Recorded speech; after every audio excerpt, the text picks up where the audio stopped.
सुख सुविधाएं आज के समय में किसे नहीं चाहिए। किसको बड़ी बड़ी गाड़ियां, बड़े बड़े बंगले नहीं चाहिए। भोग विलास, सुंदर सुंदर वस्तुएं, जीवन में प्रेम, अच्छा जीवन साथी, सुखी दाम्पत्य जीवन, इन सब की चाह तो सबको होती ही है। लेकिन सबको ये सब मिल नहीं पाता है। कारण है कि जन्म कुंडली में शुक्र का खराब होना। जिसकी कुंडली में शुक्र अच्छा है उसे ये सब कुछ बड़ी आसानी से मिल जाता है। शुक्र भोग विलास के साथ साथ शिष्टता के भी कारक हैं। जिसका शुक्र अच्छा होगा वो शांत प्रवृत्ति का होता है। ऐसे लोगों के मित्र भी अधिक संख्या में होते हैं। यदि आप जीवन में सुख चाहते हैं कि आपकी सभी कामनाएं पूरी हों, तो शुक्र को अच्छा करिए। शुक्र को अच्छा कैसे करें उसको मैं वीडियो के अंत में बताऊंगा, लेकिन अभी कुछ और जानकारी शुक्र के बारे में दूंगा। उसके बाद शुक्र के सभी भावों में जाने का फल क्या होगा और सभी राशियों में जाने का क्या फल हो गया उसे मैं बताऊंगा। यदि आप इस चैनल पर नए हैं तो कृपया इसे सब्सक्राइब कर लीजिए, बेल आइकन को दबा लीजिए और वीडियो को लाइक कर दीजिए। ज्योतिष में शुक्र दो राशियों के स्वामी हैं। एक है वृष और दूसरा है तुला। वृष स्थिर राशि है और तुला चर राशि है। इसलिए शुक्र का जो स्वभाव है वो स्थिर भी है और गतिशील भी है। पुराणों में शुक्र को बृहस्पति से अधिक विद्वान बताया गया है। आपने वो कथा तो सुनी ही होगी जिसमें शुक्र राक्षसों के गुरु बनते हैं और बृहस्पति देवताओं के गुरु बनते हैं। तो शुक्र के अंदर भी कुछ गुण राक्षसों के आ ही जाते हैं, क्योंकि जिसका शुक्र अच्छा होगा वो कामुक प्रवृत्ति का भी हो जाता है। शुक्र व्यक्ति को वासना में ले जाते हैं, जबकि बृहस्पति वैराग्य की ओर ले जाते हैं। हालांकि जिसका शुक्र अच्छा हो और वो अपने काम प्रवृत्ति को नियंत्रित करके उस ऊर्जा को किसी बेहतर उद्देश्य के लिए लगाए, तो व्यक्ति बहुत उच्च स्तर तक चला जाता है। काम भी तो एक तरह का ऊर्जा ही है। यदि आप ग्रंथों को पढ़ेंगे तो उसमें दिया गया है कि ऋषि ईश्वर से प्रार्थना करते हैं इसके लिए और उस ऊर्जा को ऊपर की ओर ले जाते हैं, क्योंकि काम को जो है ऊपर जब ले जाया जाता है तो उसको अच्छा माना जाता है। अधोगति को ले जाना अच्छा नहीं माना जाता है। कोई भी प्रार्थना ऐसी नहीं है कि जिसमें कहा गया हो कि ईश्वर से कि हमें नपुंसक बना दो। ईश्वर से वीर्यवान बनाने की हमेशा प्रार्थना की गई है ऋषियों द्वारा। तो आजकल कई लोग कुंडली में देखेंगे शुक्र को और कहेंगे कि अरे तुम तो बहुत बेकार हो, तुम्हारे तो शुक्र इस भाव में है, तुम चरित्रवान नहीं हो। जबकि शुक्र के सिर्फ किसी भाव में जाने से व्यक्ति दुष्चरित्र नहीं हो जाता है। यदि आपने पहले कहीं पढ़ रखा हो तो पता होगा कि शुक्र और मंगल की युति से व्यक्ति बहुत ज्यादा कामुक किस्म का होता है। यदि इनके साथ बुध या फिर चंद्रमा हो तो व्यक्ति हमेशा सिर्फ उसके जो दिमाग में विचार आता है काम को लेकर के ही आता है, लेकिन ऐसा व्यक्ति बहुत ज्यादा एनर्जेटिक भी होता है।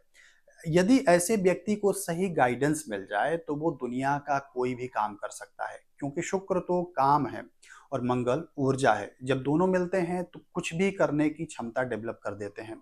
वहीं शुक्र मंगल के साथ राहु बैठ जाए तो फिर व्यक्ति कुसंगति में चला जाता है और बहुत सारी चीजें जो इस तरीके की होती जो समाज में एक्सेप्ट नहीं होता है उसको करता है। आप अपनी कुंडली में देखिए कि शुक्र कहाँ है। यदि लग्न से या फिर सप्तम भाव से गिनने पर छठे, आठवें या फिर 12वें हो, या फिर अंश में कमजोर है, सूर्य से अस्त है, पाप ग्रह के साथ है या फिर नीच का है, तो ये शुक्र दाम्पत्य जीवन को खराब करता है। यदि शुक्र के दोनों तरफ पाप ग्रह हो, जैसे कि जिस भाव में शुक्र है उसके अगले भाव में पाप ग्रह हो और पिछले भी भाव में पाप ग्रह हो, तो ये शुक्र दाम्पत्य जीवन में कष्ट देते हैं। विवाह जल्दी होता नहीं है, कई बार होता भी नहीं है, या अगर हुआ तो झगड़े आदि होते हैं, तलाक आदि हो जाता है।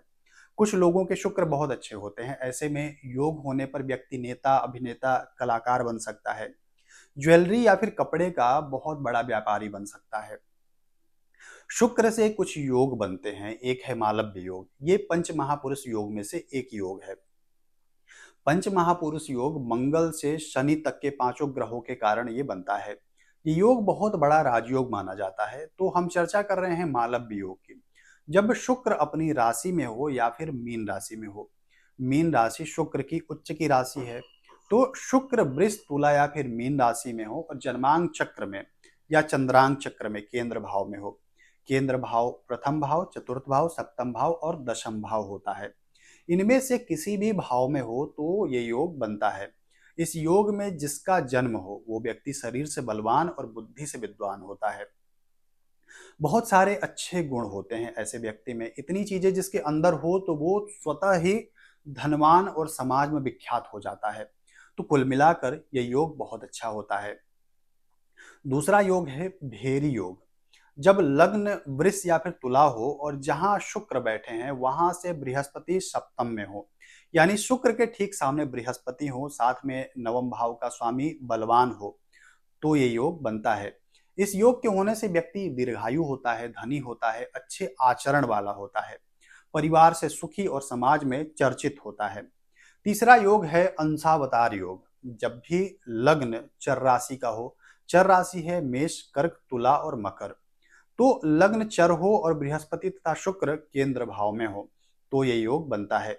इस योग में जिसका जन्म हो वो व्यक्ति समाज में नाम कमाने वाला विद्वान होता है, दार्शनिक प्रवृत्ति का होता है और सभी सुख सुविधाओं से परिपूर्ण होता है। ये तीन योग हुए। अब हम चर्चा करेंगे कि शुक्र किस भाव में क्या फल देते हैं।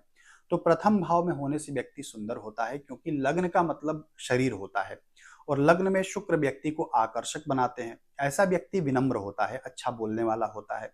आयु भी ऐसे व्यक्ति की अच्छी होती है, ऐसा व्यक्ति कामुक किस्म का होता है, लेकिन ऐसे व्यक्ति को सभी सुख सुविधाएं मिल जाती हैं और ऐसा व्यक्ति विश्वासी भी होता है। दूसरे भाव में शुक्र व्यक्ति को धनी बनाते हैं। दूसरा भाव धन का है, परिवार का है। ऐसे व्यक्ति परिवार में जो बोल दें तो उसकी बात लोग मानते हैं। ऐसा व्यक्ति बुद्धिमान होता है, दयालु भी होता है, समाज में प्रतिष्ठित भी होता है। तीसरे भाव का शुक्र अच्छा नहीं होता है। ऐसा व्यक्ति कंजूस होता है, आलसी होता है, दुष्ट और दरिद्र किस्म का होता है। ऐसा व्यक्ति ना ही ईश्वर पर विश्वास करता है, ना ही किसी व्यक्ति पर। ऐसा व्यक्ति समाज में बुरा माना जाता है और वैवाहिक जीवन भी अच्छा नहीं होता है। ऐसे भी तीसरे भाव में कोई भी शुभ ग्रह अच्छा फल नहीं देते हैं। चौथे भाव में शुक्र व्यक्ति को सुंदर बनाते हैं। चौथा भाव सुख का है, तो सुखी भी बनाते हैं और लग्जरियस लाइफ भी देते हैं, क्योंकि शुक्र जो है लग्जरियस चीजों के कारक हैं। और गाड़ी घर का भाव भी यही है, तो ये सब व्यक्ति को मिल जाता है। ऐसा व्यक्ति दानी और धर्मात्मा भी होता है, लेकिन एक उम्र के बाद ऐसे व्यक्ति का जीवन सुखमय हमेशा बीतता है। पंचम भाव में शुक्र व्यक्ति को अच्छी प्रतिभा देते हैं। ऐसा व्यक्ति समाज में प्रभावशाली माना जाता है। ऐसा व्यक्ति कलाकार, चित्रकार भी हो सकता है। इस भाव में भी शुक्र का प्रभाव अच्छा माना जाता है। छठे भाव का शुक्र अच्छा नहीं होता है। ऐसा व्यक्ति ईर्ष्यालु और क्रूर किस्म का होता है, दुखी भी रहता है, कुसंगति में रह करके दुराचार भी करता है, जिसके कारण गुप्त रोग हो जाता है। ऐसा व्यक्ति अपने शत्रुओं से घिरा रहता है और दाम्पत्य जीवन बहुत अच्छा नहीं होता है। मैंने ऐसे लोगों को देखा है कि इनके पास धन तो खूब होता है, लेकिन ये उसका दुरुपयोग बहुत करते हैं। सातवें भाव में शुक्र हो तो व्यक्ति को अपने जीवन साथी का पूरा सुख मिलता है। ऐसा व्यक्ति लोगों से मिलजुल करके रहने वाला होता है, थोड़ा विनोदी किस्म का होता है, धनी होता है, कुछ कुछ कामुक भी होता है। ऐसा व्यक्ति का भाग्योदय सामान्यतः विवाह के बाद होता है। आठवें भाव में शुक्र हो तो व्यक्ति के पास परिश्रम से सभी सुख मिल जाता है। गाड़ी, जमीन, मकान सब हो जाता है, बस परिश्रम अधिक करनी होती है। लेकिन ऐसा व्यक्ति अपने घर से दूर ही हमेशा रहता है। ऐसा व्यक्ति रोगी भी हो जाता है और ऐसे व्यक्ति क्रोधी भी होता है और हमेशा कुछ ना कुछ दुख इसके जीवन में लगा रहता है। लेकिन जब ये व्यक्ति परिवार में जाते हैं तो इनको शांति महसूस होती है। ये अपने परिवार के साथ रह करके सुखी महसूस करते हैं। नवम भाव में शुक्र हो तो व्यक्ति ईश्वर के प्रति पूरी श्रद्धा रखता है। ऐसा व्यक्ति तीर्थ यात्राएं करता है, समाज में काफी सम्मानित होता है। ऐसे व्यक्ति का लोग उदाहरण देते हैं। ऐसा व्यक्ति धनी और संतुष्ट होता है। दशम भाव में शुक्र हो तो व्यक्ति इमोशनली वीक होता है, बात बात में भावुक हो जाता है, लेकिन अधिकतर सत्य बोलने वाला होता है। ऐसा व्यक्ति धनवान होता है, अच्छे काम करता है, जिससे कि समाज में नाम हो। ऐसा व्यक्ति नेता, अभिनेता या फिर समाज सुधारक बन सकता है। ऐसा व्यक्ति अपने पिता से बहुत प्रेम करने वाला होता है। एकादश भाव में शुक्र हो तो व्यक्ति धनी होता है, सुखी होता है, संतान आदि से भी सुख प्राप्त होता है। ऐसा व्यक्ति अगर कॉस्मेटिक या फिर परफ्यूम प्रोडक्ट का व्यापार करे तो बहुत लाभ होता है। 12वें भाव में शुक्र धनी और कामुक बनाते हैं। जीवन लग्जरियस तो देते हैं, लेकिन ऐसा व्यक्ति दुखी होता है, स्वार्थी होता है, धोखा देने वाला और आलसी किस्म का होता है।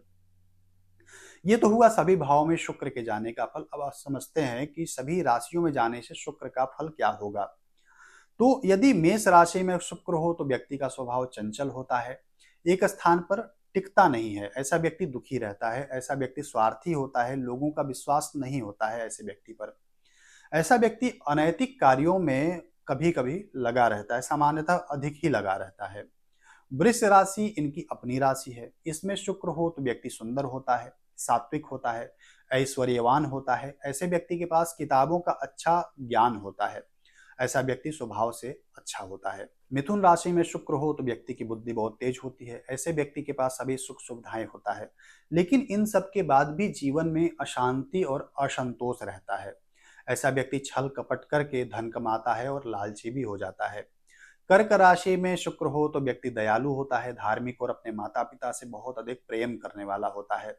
ऐसे व्यक्ति के मन में धन कमाने के बहुत आकांक्षा होती है, कामनाएं बहुत होती हैं, लेकिन पूरा बहुत ही कम चीजें हो पाती हैं, अधिकतर में असफलता ही मिलता है।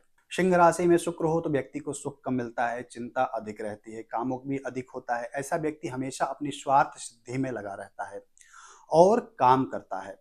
सपने ज्यादा देखता है, हमेशा बड़ी बड़ी कल्पनाएं करता है, पूरा कुछ भी नहीं हो पाता है। कन्या राशि में शुक्र नीच के होते हैं, ऐसे में व्यक्ति की प्रवृत्ति खराब होती है। ऐसा व्यक्ति आलसी होता है, काम नहीं करना चाहता है, बहुत ज्यादा कामुक होता है और धन का बहुत ज्यादा नाश करने वाला होता है। तुला राशि शुक्र की अपनी राशि है। ऐसे में व्यक्ति की बुद्धि बहुत तेज होता है। ऐसा व्यक्ति धनी और कई सारे गुण वाला होता है, समाज में सम्मानित होता है, लेकिन विलासी प्रवृत्ति का होता है। वृश्चिक राशि का शुक्र हो तो व्यक्ति गलत संगत में पड़कर कुकर्म करता है, क्रोधी झगड़ालू हो जाता है, नशा आदि करने वाला होता है, गुप्त रोगी भी हो जाता है। लेकिन इस राशि में एक लाभ होता है कि कभी कभी अकस्मात धन मिल जाता है। धनु राशि में शुक्र हो तो व्यक्ति विद्वान होता है, पुण्यात्मा होता है, दान करने वाला होता है, सुखी होता है। ऐसे व्यक्ति का जीवन दूसरों के लिए आदर्श बनता है। मकर राशि में शुक्र हो तो व्यक्ति शरीर से कमजोर और दुखी रहता है। ऐसे व्यक्ति को सुख सुविधाएं मिलती हैं, फिर भी दुखी और असंतुष्ट रहता है। कुंभ राशि में शुक्र हो तो व्यक्ति को कोई ना कोई चिंता हमेशा रहती है। ऐसा व्यक्ति कपड़े आदि को गंदा रखता है, खुद भी मलिन बना रहता है, लेकिन ऐसा व्यक्ति परोपकारी और दूसरों से प्रेम करने वाला होता है। मीन का शुक्र उच्च का होता है। इस राशि में होने से व्यक्ति विद्वान, कई कामों को जानने वाला होता है, धनी और सुखी होता है, समाज में नाम और यश होता है ऐसे व्यक्ति का। ऐसा व्यक्ति जीवन पर्यंत हमेशा सुखी रहता है। मेष से मीन राशि तक का फल आप अभी तक जान चुके हैं। अब हम आपको बताते हैं कि यदि शुक्र व्यक्ति का खराब है और उसका अशुभ फल आपको मिल रहा है तो उसके लिए क्या करें। तो कुंडली में शुक्र की स्थिति यदि ठीक नहीं है तो पहला काम करिए, सफेद कपड़े, सफेद जूते या फिर सफेद चीजों का उपयोग करना बंद कीजिए। कम से कम कपड़े सफेद कलर के पहनिए। जल में थोड़ा दही मिला करके प्रतिदिन स्नान करिए। शुक्र की दान सामग्री को प्रत्येक शुक्रवार को दान कीजिए, कम से कम 7 या फिर 11 शुक्रवार तक। देशी गाय को अपने हाथ से आटा गूंथ करके खिलाइए या फिर रोटी बना करके खिलाइए, या फिर गाय को हरा चारा खिलाइए। शुक्र के मंत्र का प्रतिदिन कम से कम एक माला जप करिए। गूलर की लकड़ी से हवन करिए। इन सबको कीजिए, लाभ होगा। आज के लिए बस इतना ही। चैनल पर नए हैं तो कृपया इसे सब्सक्राइब कर लीजिए, वीडियो को लाइक कर दीजिए। कोई प्रश्न हो तो कमेंट में पूछिए। धन्यवाद।